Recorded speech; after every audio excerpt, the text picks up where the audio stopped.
Kegiatan seperti ini bisa ditingkatkan lagi dan ditambah lagi, tidak hanya di kalangan masyarakat ini, tapi juga saya berharap nanti bisa masuk di sekolah-sekolah, Mbak.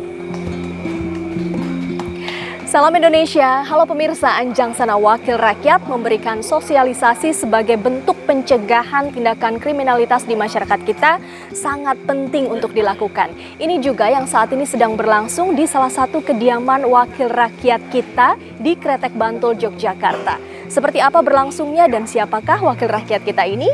Kita ikuti selengkapnya di Anjang Sana Wakil Rakyat, sebuah program kerjasama antara Sekretariat DPRD Kabupaten Bantul dan Jogja TV bersama saya, Dewi Budianti.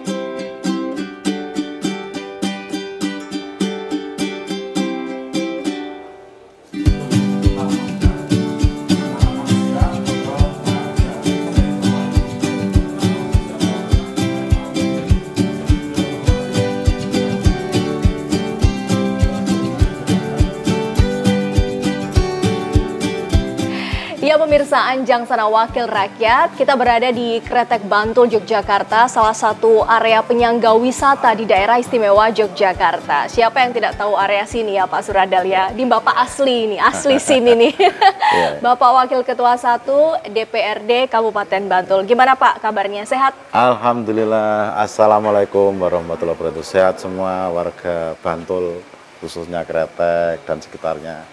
Bangga ya Pak menjadi bagian dari Kretek yang menjadi penyangga wisata. Alhamdulillah, kita di sini potensi luar biasa untuk pengelolaan wisata dan juga kegiatan-kegiatan masyarakat di sini. Adanya wisata ini betul-betul bisa merasakan dampaknya, semoga juga ekonominya lebih baik lagi. Apalagi sekarang ini masa-masa liburan sekolah ya Pak ya. Betul-betul. Semakin ramai gitu kan wisatawan. Nah kalau kita bicara mengenai potensi wisata, ditambah lagi dengan banyaknya wisatawan yang datang begitu ya Pak, tentunya yang menjadi faktor utama adalah faktor keamanan. Setuju ya Pak ya? Kalau sudah aman pasti orang juga tidak akan berpikir dua kali untuk datang dan kembali lagi begitu kan. Kalau bicara mengenai keamanan daerah sini seperti apa Pak sekarang ini? Apakah juga tetap ada sesuatu yang mengkhawatirkan gitu loh dan butuh apa ya perhatian khusus gitu?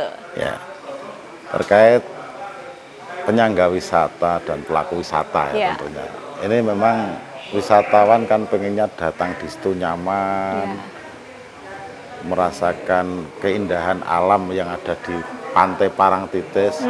Ini nyaman dan akan kembali lagi tidak lepas dengan dukungan dari masyarakat sekitar untuk terkait dengan keamanannya. Memang tidak lepas tentunya pelaku wisata dan penyangga wisata ini kan dampaknya luar biasa. Betul. Di sana juga banyak tamu asing, tamu yang dari luar mungkin membawa tradisi ataupun kebiasaan yang kurang baik.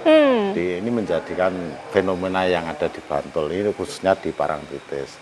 Di sini tentunya kita juga antisipasi karena di sana juga ada wisata malamnya juga. Parangtritis ini hiburan malam ya Pak ya. Nah ini kan di sana kan banyak, memang itu sudah menjadi mungkin kebiasaan mereka ya. Adanya miras, adanya mungkin juga psikotropika. Ini kan menjadikan keprihatinan kita dan kehati-hatian kita selaku wakil rakyat. Tentunya kita mengantisipasi sedemikian mungkin sehingga hal-hal yang seperti itu tentunya harus kita adakan sosialisasi. Nah, kita kebetulan malam ini di rumah saya ini bekerja sama dengan Dinas Satpol PP Kabupaten Bantul dan juga dengan Kepolisian Bantul untuk mengadakan sosialisasi ini, untuk tentunya ini ya paling tidak kita mengingatkan ataupun memberikan saran masukan sehingga anak-anak kita, warga kita tidak terjerumus dengan pelaku wisata yang ataupun wisatawan mancanegara atau wisatawan yang membawa perilaku yang kurang baik. Gitu. Yang kurang pas lah dengan budaya kita, ya, begitu ya. Itu. Makanya malam hari ini ada sosialisasi peningkatan kapasitas penegakan perda dan perkada di masyarakat tahun 2025 ini. Ini tahunan atau secara berkala memang dilakukan nih rencananya ke depan? Ini kalau kita kan memang menegaskan ya, dan kita juga memprogramkan untuk bisa sering-sering seperti ini, baik di masyarakat ataupun di sekolahan-sekolahan. Ini kan fenomena yang luar biasa itu kan, yang menjadi target sasaran pelaku-pelaku bandar ataupun apa itu kan anak-anak sekolah kita, yang mereka dulu dengan adanya COVID-19 mereka harus menggunakan media sosial, kan harus menggunakan HP ya. Nah ini ternyata juga banyak kesalahan, belum siap, akhirnya malah disalahgunakan untuk melakukan transaksi yang tidak seharusnya. Jadi ini kan berarti sifatnya adalah preventif ya Pak ya. Kita mencegah, memberikan pengarahan, sosialisasi agar hal-hal yang tidak diharapkan ini tidak terjadi, begitu kan. Tapi bagaimana kemudian kalau nanti atau saat ini tiba-tiba ditemui lah sesuatu yang memang sudah terlanjur terjadi, apa yang harus dilakukan masyarakat sekitar? Kita di sini kalau terjadi melihat memang ada ya, beberapa itu ada, kita harusnya malah sekalian lapor. Lapor kemana tuh Pak? Kita kalau anak-anak nanti lewatnya perlindungan anak, itu ada dinas itu. Kalaupun apa nanti bisa langsung dengan bekerja sama dengan Sat Narkoba Bantul, sehingga anak itu bisa dibimbing, diarahkan supaya menghentikan kegiatannya yang tidak baik tadi. Kalau kita tidak lapor, itu kita malah salah. Nanti tahu-tahu anak itu diambil, terus ditahan, kan menjadi masalah. Tapi kalau kita lapor, anak itu akan diberikan bimbingan sehingga tidak salah arah. Asal tidak main hakim sendiri ya Pak ya? Tidak boleh. Tidak boleh, oke. Dan kadang juga ada beberapa yang mungkin masih ragu atau nggak enak nih mau ngelapor. Apa nih yang Bapak ingin sampaikan? Ya, ini memang kadang di masyarakat kita itu masih seperti itu, semacam kayak takut, perasaan nggak benar. Ini anaknya siapa, mau dilaporkan itu menjadi peneror. Tapi itu harus dilakukan. Harus dilakukan. Kita selaku warga saling mengingatkan. Tujuan kita mengingatkan untuk biar di warga kita tidak terjadi hal demikian. Kalau sampai dibiarkan, anak itu akan berkembang dan akan mencari jati diri untuk mengajak teman-temannya. Nah ini yang menjadi repot. Mereka mainnya lewat medsos, lewat pertemanan mereka, kelompok-kelompok kecil, sehingga ini nanti menjadikan bahaya yang kalau tidak segera ditangani dengan baik, tentunya ini sangat berbahaya. Akan semakin menjalar dan semakin parah. Banyaknya litih dan lain sebagainya, ini sebetulnya akan kurang antisipasi aja. Oke, jadi jangan takut untuk melapor ya Pak ya. Identitas juga pasti akan terjaga ya Pak ya. Iya, tentunya itu. Kita sudah kerjasama dengan Sat Narkoba Bantul dan juga dari Pol PP dan juga dari Dinas Perlindungan Ibu dan Anak. Ini tentunya ini memang tidak lepas dari rangkaian itu, dan tentu ini butuh kerjasama sinergi semua warga. Ini tanggung jawab kita semua. Tanggung jawab kita semua juga termasuk warga masyarakat. Oke Pak, banyak yang masih ingin saya tanyakan, tapi kita harus jeda terlebih dahulu ya. Tetap bersama kami pemirsa di Anjang Sana Wakil Rakyat.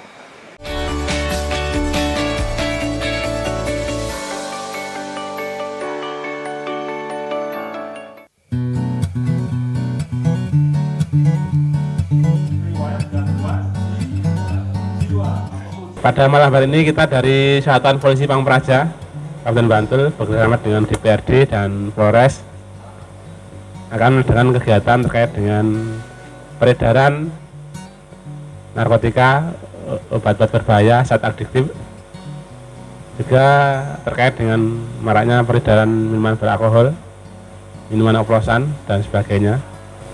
Dengan harapan dari kami pemerintah daerah, tentu dengan kita berikan penyuluhan, masyarakat tahu dan mengerti bahwa kita tidak terlepas dari ancaman adanya narkotika, kemudian psikotropika, zat adiktif yang kadang kita tidak sadari kalau di sekitar kita itu banyak terdapat narkotika. Nah, pada malam ini kita menghadirkan dua narasumber Pak, ini Pak Suradal selaku anggota DPRD yang membidangi penyusunan peraturan daerah.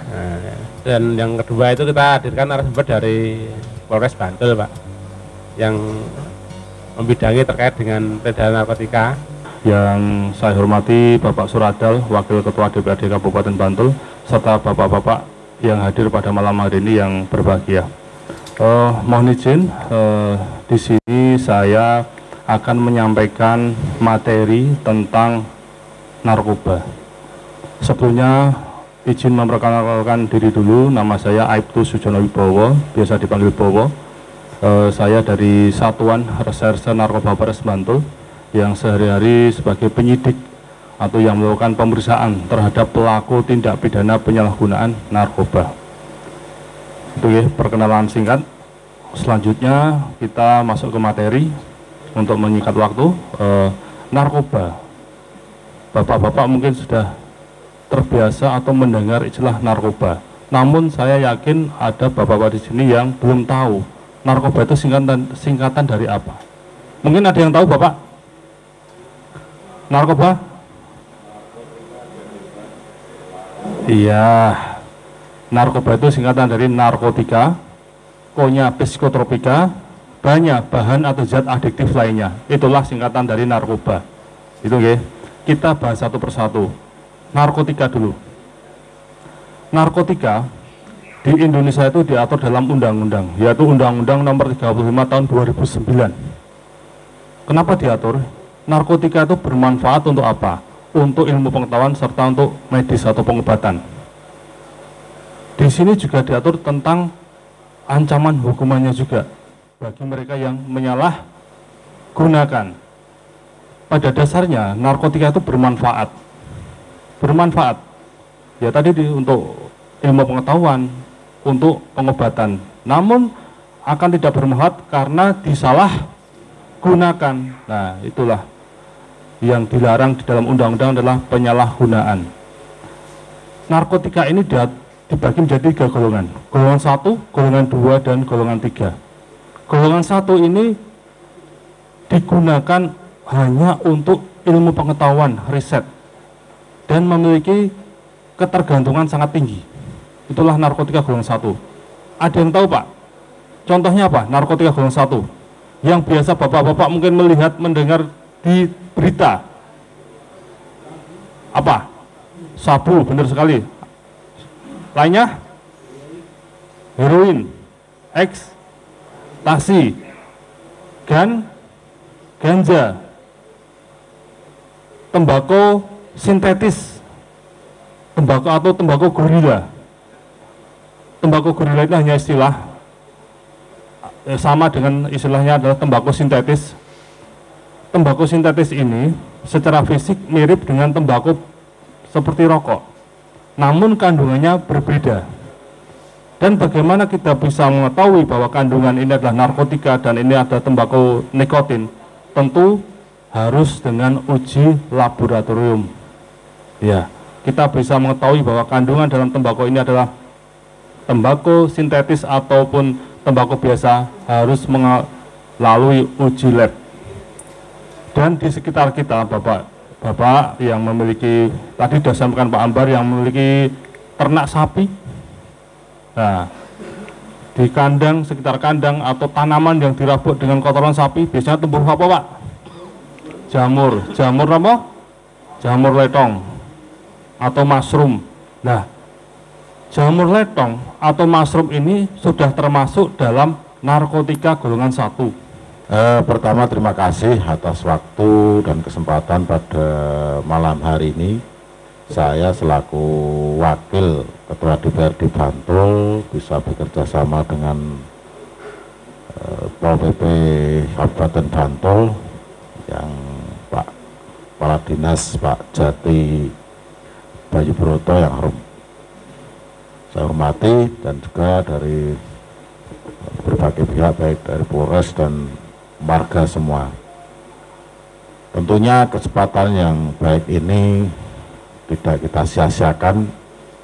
Semoga apa yang menjadi disampaikan dari Pak Bowo tadi bisa menambah ilmu, menambah pengertian kepada kita semua dan ilmu tadi bisa disampaikan, diketok tularke ke keluarga, tetangga, baik masyarakat.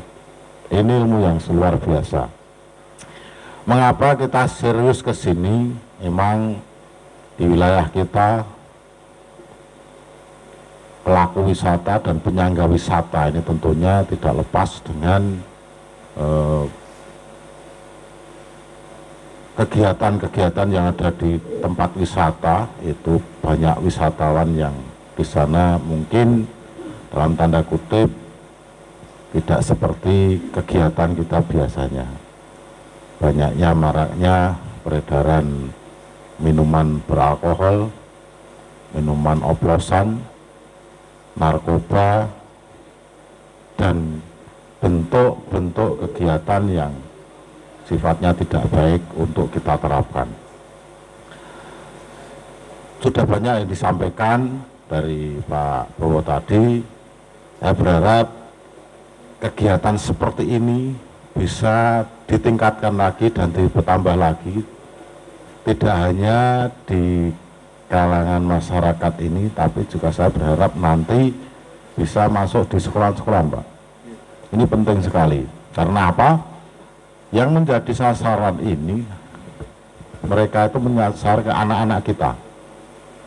Anak-anak yang masih SMP, bahkan SD, ini menjadi sasaran empuk bagi mereka. Adanya anak-anak kita yang selama ini setelah adanya COVID-19, pembelajaran melalui online, ini kan merubah karakter dan menjadikan pola pikir anak kita itu berubah.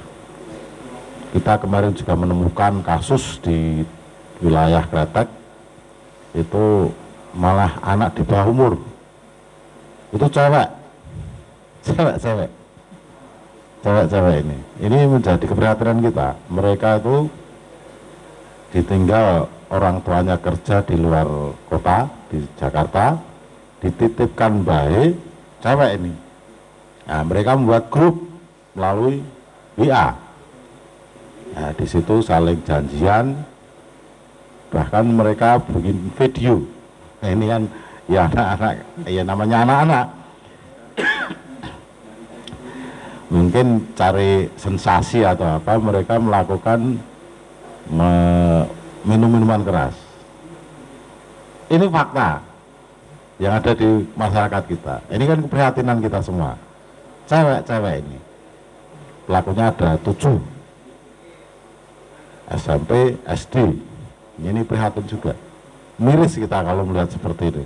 Makanya penting sekali kita mendengarkan ini, sehingga kita selaku orang tua harus mengawasi dari keluarga kita dulu.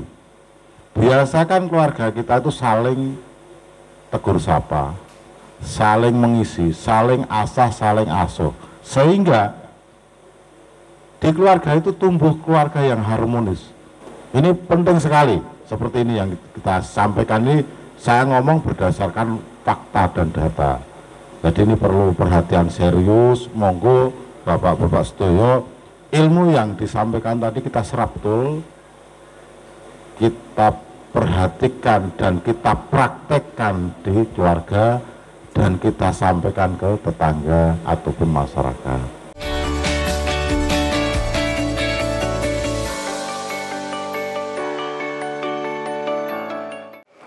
Di segmen kali ini pemirsa, saya akan ajak Anda untuk mengenal lebih dekat siapa sebetulnya Bapak Suradal, Wakil Ketua 1 DPRD Kabupaten Bantul. Apa kegiatan beliau di luar karir politiknya?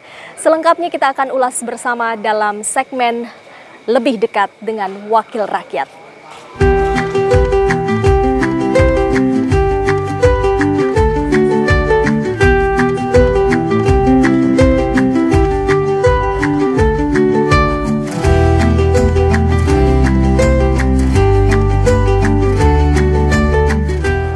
Ya, Pak Suradal ini sudah memasuki periode ketiga ya sebagai wakil rakyat. Pernah di Komisi B. B, C pernah, mencicipi Komisi D juga pernah. Sekarang menjadi Wakil Ketua 1 DPRD Kabupaten Bantul. Saya sudah bisa membayangkan sibuknya pasti bukan main sekarang ini ya. Makanya malam-malam nih bersandang ke rumahnya Bapak. Siap, ya, Pak, tapi kita di segmen kali ini tidak akan membahas masalah itu tentunya. Saya ingin mengenal lebih dekat di luar kegiatan politik Bapak. Apa sih Pak kegiatannya di luar itu? Iya, terima kasih. Selamat malam. Alhamdulillah ini periode yang ketiga. Alhamdulillah dipercaya dan diberi kewenangan dari partai kita menjadi wakil pimpinan 1 DPRD Bantul. Keseharian kita tentunya ya seperti masyarakat biasa umumnya. Dulu sebetulnya memang tidak tertarik ya ke politik ini. Saya itu kan basicnya dulunya mebel. Ya, jadi kita mebeler ya dari 95 jual beli kayu gelondong, terus mebel, punya penggergajian sendiri. Alhamdulillah yes, kayak masyarakat biasa. Sampai sekarang juga masih? Sampai sekarang, tapi untuk akhir-akhir ini memang agak kolab. Kondisi alam. Makanya kita kembangkan juga untuk bekali ya. Anak saya kan perempuan 2, cewek-cewek. Yang satu udah punya cucu kita. Ya, yang satu belum keluarga. Ini kan kalau cewek menggeluti bidang mebel kan nggak mungkin. Nah, kita terjun ke kuliner. Nah, hari ini gelar kuliner. Kulinernya sate sama sate tongseng komplit. Sate kambing ya Pak ya? Sate kambing. Makanya tadi saya dengar kambing Pak. Kambingnya memang diternak sendiri gitu, di belakang rumah ya? Jadi kita untuk apa ya? Untuk menjaga kualitas daging ini kan supaya pembeli ini kan ngerasakan dagingnya empuk terus ya, kita melihara sendiri. Kita domba bukan kambing ya, domba. Jadi kalau orang Jawa sini wedus gembel, wedus gembel. Rahasianya apa sih Pak biar empuk terus gitu? Ya harus usianya masih muda. Di bawah 1 tahun, di bawah 1 tahun itu lebih enak, lebih empuk. Ya kita baru mulai 8 bulan inilah. 8 bulan ini, tapi ramai lumayan ya Pak ya? Ya Alhamdulillah. Jadi di sana kan memang target kita kan ini kan kawasan wisata ya, dan juga bukanya di hampir dekat dengan jalan dekat dengan DJLS, ini di utara Kretek Abang, warung Dahar Mbah Suro di sana. Wah itu boleh dicatat tuh, warung Dahar Mbah Suro. Itu komplit tempatnya, ada untuk pertemuan ada, untuk meeting room juga ada, untuk selfie, ngopi tempatnya luar biasa. Jadi ini kegiatannya sekarang yang fokus ya Pak ya, tapi mebel juga masih jalan. Iya masih jalan. Gitu, Alhamdulillah. Ya untuk nambah ya kalau kita kalau kita selaku politikus ya, kalau politikus ini kan nggak selamanya ya. Ada masa-masa ini kita persiapkan estafetnya. Iya, itu makanya kita juga harus biasalah dengan warga, dengan ya seperti biasa. Tidak kok terus saya pejabat, saya jarang terjun ke warga ataupun kegiatan kita batasi. Enggak, kita tetap seperti biasa. Kita umumnya warga tetap kita sibuk ya, kesibukan ya. Tapi untuk memilah, membagi waktu tentunya harus pintar-pintar. Dan kita memang sering terjun ke masyarakat. Tapi saya penasaran Pak dulunya pada saat usaha mebel, terus tiba-tiba tertarik masuk ke dunia politik itu, kenapa Pak gitu? Saya sendiri ikut alur ya, mungkin aliran air ini mau kemana kita ikut aja. Jadi kalau dulu itu kan memang minat itu sebetulnya kurang ya, tapi dorongan kita itu kan hidup tidak hanya cari uang atau pencari materi, tapi kita juga peduli dengan masyarakat, dan kita juga harus membantu masyarakat. Nah ini waktu pertama itu kepikirannya di situ. Oh ternyata kita juga harus berkontribusi untuk masyarakat, untuk memajukan masyarakat lewat penyaluran aspirasi di DPRD. Nah, itu dulunya seperti itu. Saya tuh dulu pertama daftar tuh yang daftar bukan saya sendiri, saya didaftar gitu. Didaftar. Dipaksa untuk masuk ya, alhamdulillah. Dan langsung jadi tuh Pak? Iya. Padahal kita nol politik. dan kosnya juga rendah. Itu. Terus begitu Bapak tahu bahwa Bapak mau menangkan itu, apa yang ada dalam pikiran Bapak Bingung saat itu? juga. Waktu itu bingung juga. Harus ngopo gitu. Ya, masalahnya kan kita dunia bisnis ya, dunia bisnis kok tahu-tahu kita di politik. Tapi setelah kita masuk ya memang penting sekali. Yeah. Jadi di politik ini sangat penting, di mana kita pengabdian untuk warga, untuk memberikan ya solusi di kesulitan setengah warga yang di situ membutuhkan dana-dana APBD yang belum bisa terserap dengan maksimal lah. Ini tentunya kita sebagai wakilnya masyarakat harus hadir di situ. Yeah. Jadi betul-betul anggaran APBD kita itu betul-betul terserap dan tepat guna, tepat sasaran. Ya, sampai dari awalnya yang belum ada niat, tiba-tiba sekarang sudah 3 periode ini ya Pak ya, tidak terasa. Tidak terasa. Artinya pasti sudah sangat mengenal kebutuhan atau potensi warga sekitar. Bapak melihatnya seperti apa warga di Kretek Bantul ini? Jadi gini, saya itu kan bukan hanya Kretek ya, kita mewakili satu dapel ya, dapel Kretek, Pundong, Bambang, Jedes. Kita kan dekat sekali dengan kita selaku pelaku usaha. Ini kan mitra kita banyak, relasi kita banyak. Kita sering silaturahmi, kan melihat di situ. Wah, mbok piye cara dibantu lah ini. Disitulah kita kesempatan itu kita manfaatkan. Apa yang harus kita kerjakan di situ, apa kebutuhan warga di situ langsung. Jadi tidak hanya melalui reses ya, kita langsung. Kita tahu persis apa kebutuhan-kebutuhan yang di situ harus segera direalkan, harus segera dieksekusi. Ini memang perlu apa ya, dekat dengan masyarakat. Kalau kita jarang turun ke bawah, wah susah. Nggak tahu apa-apa ya Pak. Nggak tahu apa-apa, taunya di proyeknya. Maaf. Bapak ini lucu ya, memang senang humor ya Pak ya. Ya, gimana ya? Kita kalau terlalu serius, malah cepat tua. Betul. Dan kita memang memaknai ataupun kita ngomong masyarakat ini harus jangan terlalu tegang, jangan terlalu. Biar tidak ada jarak begitu ya Pak ya. Iya, kita biasa. Saya tuh sering ke warga di situ. Jadi bukan hanya acara resmi ya, saya justru acara yang tidak resmi kita datang di warga. Kalau acara resmi kan sudah ditata mereka, prosesnya gini, oh real ini. Tapi kalau kita sering kedatang warga, di situ kita melihat langsung kebutuhan mereka.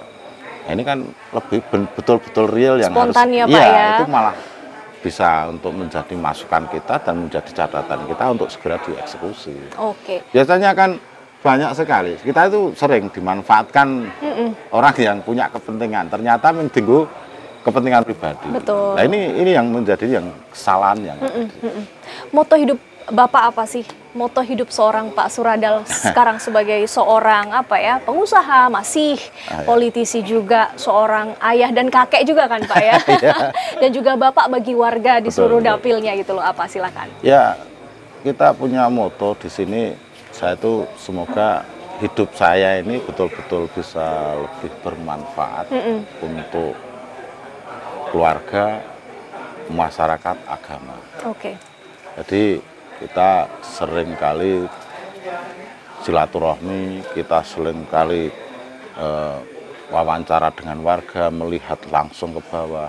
Ini memang apalagi sekarang ya kondisi ekonomi yang kurang baik ini memang perlu sekali kita harus sering melihat ke bawah. Dan kita juga tidak terus